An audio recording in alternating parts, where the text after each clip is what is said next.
Jogou bem ontem, hein, Obrigado, mano. Olha só, a torcida ainda não tá plenamente satisfeita, mas fato é que o Flamengo se classificou na Libertadores, até agora tá esperando o River Plate ainda, por exemplo. O Mengão tem a segunda melhor campanha da Libertadores, venceu o Sporting Cristal por 2-1 e Hugo Denilson, de novo, Hugo. Deu uma rameladinha. Tá na fase, hein? Passei por um momento, né, delicado, como eu postei lá, né, onde mentalmente eu não estava tão bem, mas graças a Deus eu pude parar e analisar e voltar, né, a ser quem eu era antes. Eu trabalho no dia a dia para isso, para chegar até a seleção, sei da minha qualidade, sei onde eu posso chegar. Para caminharmos próximo da perfeição, nesta campanha sofreu um golo, é algo que nós procuramos estabilizar com ele e com todos os jogadores, ou seja, procurar dar-lhes confiança, trabalhar todos os conceitos de forma a poderem tomar as melhores decisões. Por vezes, e há momentos que nem sempre essas são as melhores decisões. Eles têm todo o direito de estar contentes ou não estar contentes. Nós procuramos fazê-los contentes com a nossa performance e com os nossos resultados. Se ainda, ou se neste momento, assim eles não a pensam, pois temos que continuar a trabalhar, mesmo tendo atingido nesta campanha resultados extraordinários. Bom, vamos começar pelo aspecto negativo. Tudo bem que a vitória foi importante, o Flamengo tá bem na Libertadores, pelo menos em relação aos resultados. O que a gente falou ontem foi sobre o ambiente, que tem que ser acalmado, o treinador precisa de uma trégua, os jogadores a mesma coisa. Só que aí você vai defender o Hugo como? Tudo bem que hoje o Santos e o Diego Alves não estão disponíveis, mas o Hugo não pode falhar tantas vezes. Não é só esse jogo, acabou que o resultado foi positivo, mas é uma defesa tranquila para um goleiro e ele falhou.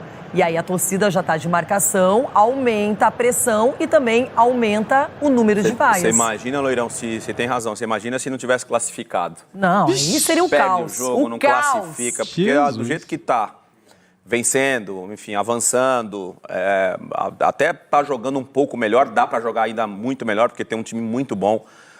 O elenco do Flamengo é um time muito bom, Loirão. Qualidade técnica, os jogadores têm personalidade, só que parece que não está dando liga com o treinador.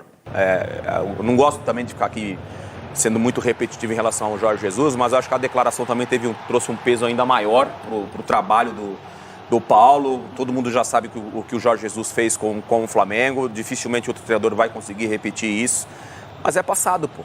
Foi legal, foi maravilhoso. Só mas que a agora torcida não esquece, é impressionante. A torcida faz questão de lembrar do Mister e isso prejudica o trabalho atual. E, Loirão, e o Jorge Jesus fez questão de não deixar o torcedor esquecer, né? Trazendo à tona aquela declaração dele. E aí aumentou mais a pressão dentro do elenco, mais a pressão em cima do treinador. Eu falo muito aqui de convicção interna da diretoria com comissão técnica, com os jogadores. O gesto dos jogadores comemorar com o Paulo foi muito legal. E o Hugo, individualmente, está vivendo uma fase ruim. Você estava falando do momento ruim do Hugo. Em algum momento veio na minha cabeça aqui o momento que o Volpi passou com o São Paulo. E acabou saindo do São Paulo. Isso, foi então. tão complicado para ele, tão irreversível, que ele teve que voltar ao futebol mexicano. Apesar de ser um jogador jovem, né, um atleta novo, que é o caso do Hugo, mas está vivendo uma fase ruim, como qualquer outro atleta pode passar. Infelizmente, o Hugo está passando por um momento delicado na posição. Bom, mas o momento do Flamengo na Libertadores especificamente é ótimo, não é? Lidera o grupo, foram 5 vitórias, então tudo isso tem que ser levado também em consideração pelo torcedor e agora vai ter clássico no final de semana diante do Fluminense, aí o bicho pega outra vez. Outra vez. Denilson, agora só não está melhor o Flamengo, por exemplo, porque o Palmeiras fez a melhor campanha da história da Libertadores, o melhor ataque da história da competição. É que eu acho que tem... Deixa eu fazer essa pergunta pra você, torcedor. O que te preocupa mais? É a campanha do Palmeiras ou o futebol apresentado pelo Flamengo? Responda aqui. No final a gente conversa. Os dois lados, mas né? Foi exaltado porque ele jogou demais. Não, mas eu acho que também tem duas coisas muito bem. Que é muito natural. Pelo tamanho do Flamengo, as proporções são muito desequilibradas. Então, assim, quando ele é bom, ele é muito bom. É sempre extremo. Quando ele tá ruim... cara, jogam o garoto também numa situação, numa fogueira muito perigosa, né? Então, por isso que a gente fica com medo de, às vezes, até no tom da crítica, porque isso não é encerrar a carreira do garoto, né? Claro. Mas é porque no Flamengo ou é muito bom, ou ele não presta. Até porque, sabe? né, Mário, o problema do Flamengo não é só ele. Sim. Se fosse só ele... Mas os erros que ele tem cometido no Flamengo não seriam perdoados em qualquer clube grande do futebol Mas o brasileiro. barulho é muito maior, né? Claro. O barulho é esse aí, que aí eu acho que é a própria torcida jogando contra. Porque é o time dela que está em campo e ele é o goleiro que está ali, e se for pressionar dessa forma, daqui a pouco vai acabar errando, como tem errado sempre. Então acho que o ideal seria ajudar. Vai, cara. É isso. Vai a partida e vai excluindo. E aí... São recorrentes. Tem acontecido nos últimos jogos. E aí os jogadores no jogo passado tentaram apoiá-lo, aí acontece de novo. Mas assim, repito, não é só o Hugo, né, o problema do Flamengo. Não, o Rodrigo Caio é um cara que eu falei, a volta dele foi muito boa para o sistema defensivo. Eu adorei a Mari falando de clean sheet, né? Eu que uso bastante esse termo faz tempo. Com o Rodrigo Caio, voltaram clean sheets. Em jogos recentes, a gente até falei disso no Linha, né? O Flamengo ganhou de 1-0 no fim de semana no Brasileiro. Você pode olhar o copo meio cheio e meio vazio. O ataque, cadê aquele Flamengo demolidor? Mas pelo menos o time estava parando de fazer gols, estava menos vulnerável. O Rodrigo Caio melhorou o Pablo, por exemplo. O Pablo está fazendo parceria melhor com ele do que com o Davi Luiz. Os laterais do Flamengo não marcam bem. Né? O Isla marca, o Rodinei, né? Quem critica o Isla, muita gente vaiou também, criticou o Isla. Depois ele acabou fazendo o gol. Mesmo assim, teve gente que não gostou. Aí você põe o Rodinei também não marca bem, deu espaço, então também não ajuda. Davi Luiz, a gente teve mais um puro suco de Davi Luiz, né? Você pode achar que o Davi Luiz fez uma partidaça, porque ele dá passe pro gol, cabeçada na trave. Chega bem lá na frente. Só que Corre pra tudo que é lado. Eu já falei algumas vezes, tem gente que leva isso pro lado pejorativo. Até o do Peladeiro, já falei até o Vinícius Júnior. Peladeiro não quer dizer que o cara é ruim, mas é um jogador que às vezes ele atua de uma forma muito individual. Ele que procura os espaços, os lugares deles no campo. Ele ficou muito marcado no 7-1 também, sabe? Então, tá perdendo, ele tem raça, tem disposição, vai pra frente. O Mourinho chegou a utilizar o de volante por isso, né? É melhor você ficar mais pra frente do que como zagueiro. Não quero meu zagueiro driblando, saindo ali, inventando e tal. E o Davi Luiz, defensivamente, ontem também deu alguns moles, também não contribui para essa solidez defensiva. Então tem muito. O sistema defensivo do Flamengo é algo que precisa ser bem pensado e resolvido. E acho que os números recentes, as atuações recentes, mostram a importância do Rodrigo Caio nesse time. Infelizmente, para o Flamengo, ele fica muito tempo no departamento médico. A gente está falando só da defesa, porque o ataque está funcionando? Tá tudo certo? Tá uma maravilha? Não tá uma maravilha, tá longe de tá uma maravilha. Mas vai lá, isso é o engraçado, né? O Flamengo encerrou ontem a sua melhor participação na história da fase de grupos da Libertadores da América. Melhor pontuação, igualou a pontuação de 2007, se não me engano, mas teve melhor saldo de gols. 84, 2007 também 5 vitórias, 1 empate. Mas o melhor saldo de gols, né? Isso. Então, a gente tá aqui, ó...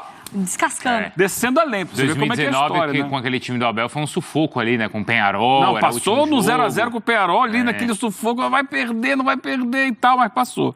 Jogando lá no Campeão del Siglo. É engraçado porque o que acontece? A verdade é que o futebol brasileiro nos últimos anos, ele melhorou e isso passa pelo Flamengo. O Flamengo melhorou muito o seu nível de apresentação, o padrão de futebol que os grandes times do Brasil têm apresentado nos últimos anos é bem superior ao que a gente estava acostumado a ver no passado, nessas outras participações todas do Flamengo. Quando o Flamengo suava para passar e quando passava, mesmo com uma campanha ruim, pior do que essa, ufa, passou, está classificado. Agora não basta classificar. Tem que classificar e o Flamengo se acostumou com isso nos últimos anos e tem investimento para tal. Acho que essa é a grande questão, não só o time de 19, mas a torcida olha e fala, a gente tem investimento para esse time jogar mais.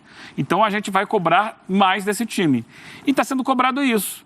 Então, ontem, se o Flamengo fizesse o que a torcida espera, seria pelo menos 4-0, 4-1, 5-1 e tal. E já foi um 2-1 sem graça. Sem graça. A verdade é que o jogo foi chato toda a vida. Sem graça, porque não se reconhece no adversário o potencial para fazer qualquer estrago no Flamengo. Então o Flamengo deveria ter atropelado. Ele não atropelou. Além de não atropelar, não são vitórias seguras, né? No Chile não foi, na Argentina ali o empate também. Ontem foi até seguro, ontem foi, 2-0 e tal. Mas em outras vitórias nessa Libertadores. É o amasso, né, que falta. Né? Que é amassar o adversário que o torcedor cobra. Eu cheguei a fazer um post aqui no meu blog, no site da ESPN, sobre o abismo que tem. Então a gente está vendo Flamengo, Palmeiras, Galo destruírem recordes históricos da Libertadores por conta desse abismo que tem hoje, financeiro de investimento. Então, você pega pelos nomes, o grupo do Flamengo seria um grupo equilibrado. O Sporting Cristal era um time que tinha 17 jogos de invencibilidade. Católica já foi finalista, né? O Tajeres é um time argentino, sempre é cascudo. E o Flamengo faz o mínimo. O Flamengo não jogando bem, jogando o mínimo ali por osmose, ele classifica. Né? O Palmeiras evolui, ele amassa os adversários. Então, por isso, tinha que essa cobrança. Você não pode festejar tanto essa super campanha, porque a diferença de nível para os outros é tão grande que você espera o que o Palmeiras fez. Né? Talvez o Flamengo deveria ter mais ou menos, se não o mesmo saldo, o mesmo ataque, ou vitórias tão convincentes quanto o Palmeiras fez. A gente fala sobre o Flamengo ainda e sobre o Palmeiras ao longo deste Sport Center depois. Vamos lá, galera. Cara, é o seguinte,